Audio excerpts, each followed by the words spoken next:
America, with all the blacks, we say no to racism.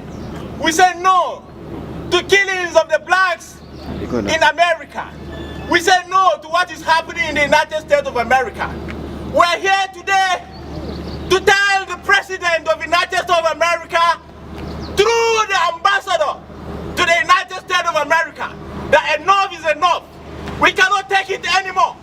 That if gay is not taken, we in Nigerians, we're going to retaliate. Enough is enough. Enough is enough. Enough is enough. America should not take us for granted.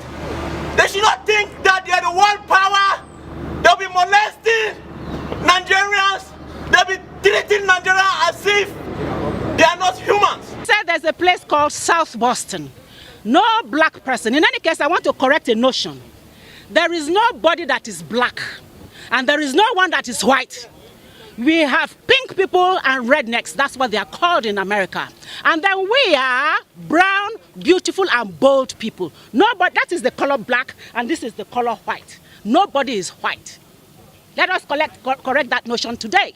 And he said to me, Mr. Harris, he said, you will not go to South Boston. I said, why? I'm coming from Africa, I'm coming from Nigeria. We're very fragile. He said, well, if you go to South Boston, you go there at your own risk. And I said, why? He said, because that is the citadel of KKK. KKK means the Ku Klux Klan. And it was a habitation for everything that is so-called black to be eliminated. Another personal experience. In 1980, 81 or thereabout, there was an Ugandan student. In America, I don't know if it's still like that, the higher you go in your apartment, the higher you pay. And so there was this Ugandan student who was on scholarship of his country to pay hard-earned dollars to the American institution.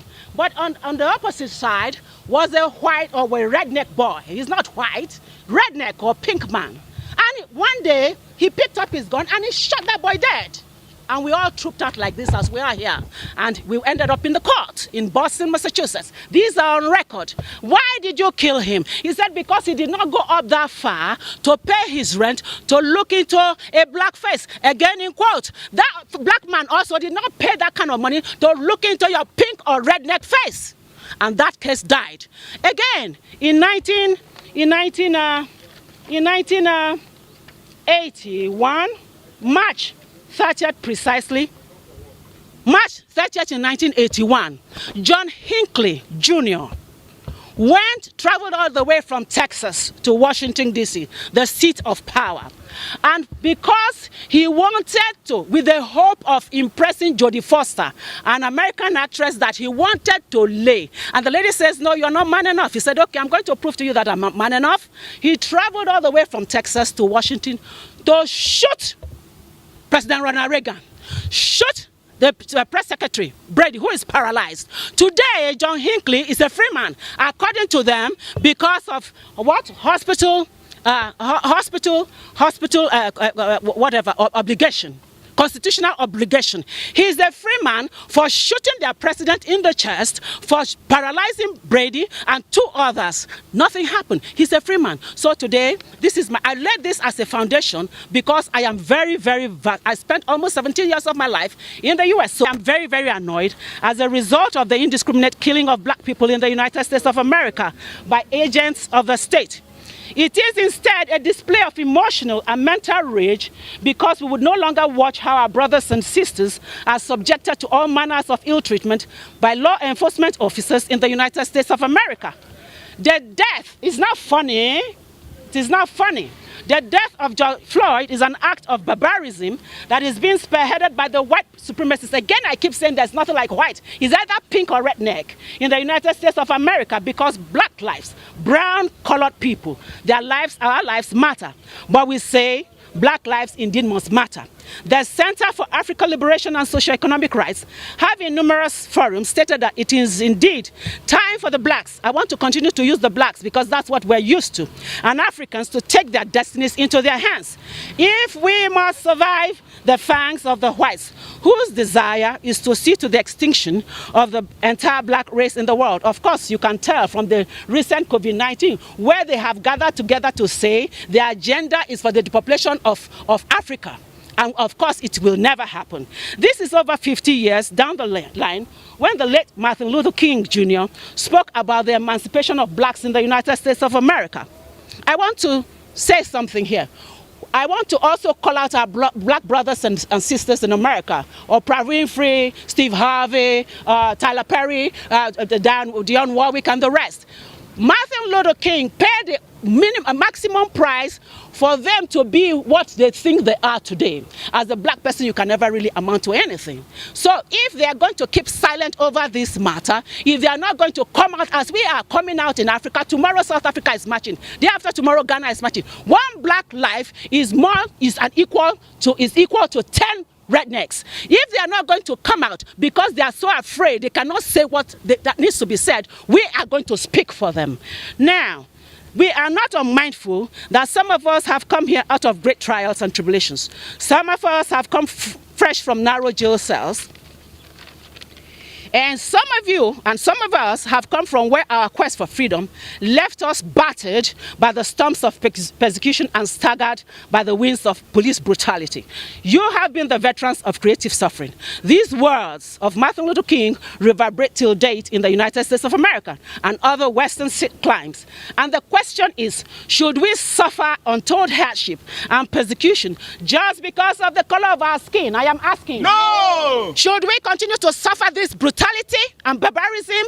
I am asking. No! Right. Should our children, brothers, sisters, fathers and mothers continue to be killed because we are colored blacks? No! Because we are brown and beautiful?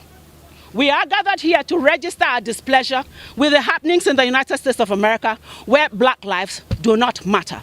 For us at the Center for African Liberation and Socio-Economic Rights, black lives indeed do matter, and indeed we do matter. And this is the message we want the ambassador of the United States of America in Nigeria to convey to President Donald Trump. Our message is simple. Black lives matter, and racial discrimination must stop in the interest of peace, unity, and progress. If this does not stop, Africans, we must take our destinies into our hands and fight for our rights. Because according to the Universal Declaration of Human Rights, we are all born free. We are all born equal. Nobody is more equal than the other. We all have our thoughts and our ideas, and we should be all treated the same way. The rights in the UDHR belong to everyone, no matter who we are from, or whatever we believe. We all have the right to life and to live in freedom and safety. No one, and I again repeat, no one should be held as a slave, and no one has the right to treat anyone else as their slave or snuff life out of them. It is indeed unacceptable. I say it is indeed unacceptable. Unacceptable. No one has the right to inflict torture or to subject anyone else to cruel or inhuman treatment. Nobody, and I again repeat, no one has the right to enter our home, open our doors, or mail, or intrude on our families without good reason. We also have the right to be protected if someone tries to damage our reputation unfairly. And that is the case going on now, particularly in the United States of America. Everyone has the freedom to think or believe what they want, including the right to religious belief. We have the right to change our beliefs or religion at any time, at any given time we deem fit, and the right to publicly or privately practice our chosen religion alone and or with others.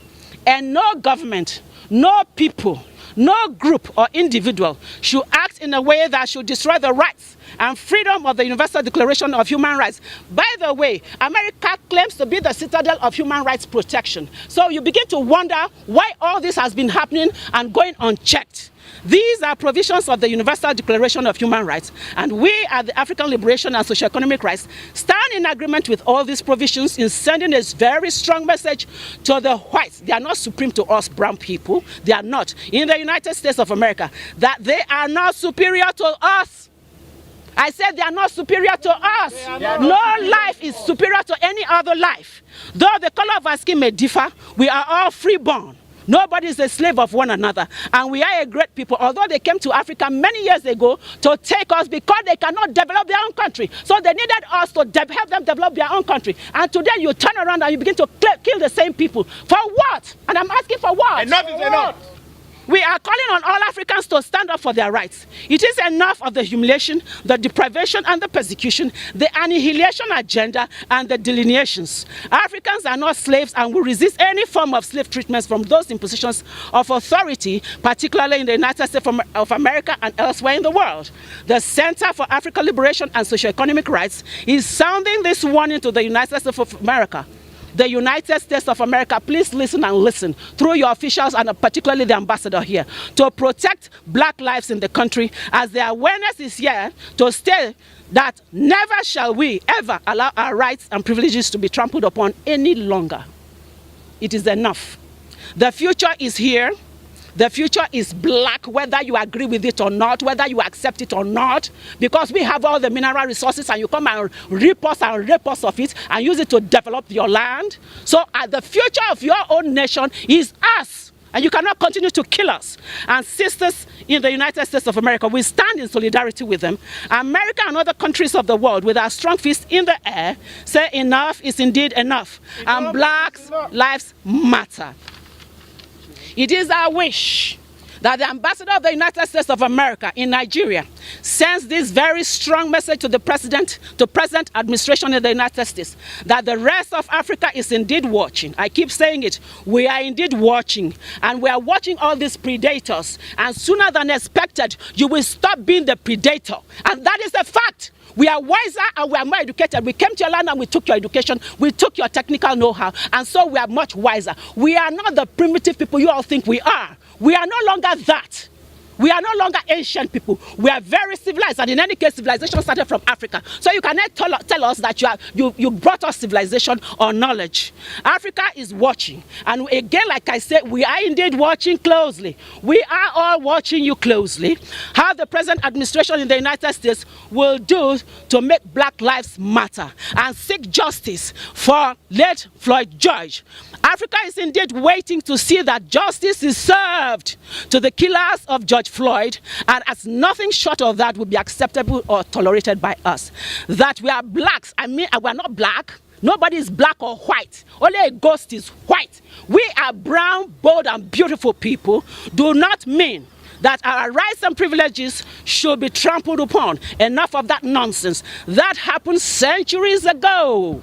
I mean centuries ago. And you should know better that we are wiser. We come to your country and we outwit you, we outbrain you, we outstudy you, and you return us to build your system. And we are saying, no, you cannot keep us down to build your system and then you continue to kill them. It is no longer acceptable. It is no longer acceptable. We shall never allow a repeat now or in the future. Africans must unite, particularly in this cause. Tomorrow in South Africa, this same thing is happening. Day after is Ghana, the whole of African nation. It doesn't matter if you're from Jamaica, St. Kitts, St. Lucia, St. Thomas, wherever you come from. As long as you are black, in quote, as they say, you are an African. And this is the time for each and every one of us to rise up and say no to this barbarism. I said we should say no to this barbarism. We continue to say no, and we shall continue to say no until you get the message and get it really clear. Now, Africa must unite in the critical point of our existence. We want the shores. We don't want to go to America. You just come. Let's meet at the border. Please, let's meet at the border. Okay, thank you. We don't want to go to America. We don't need visa.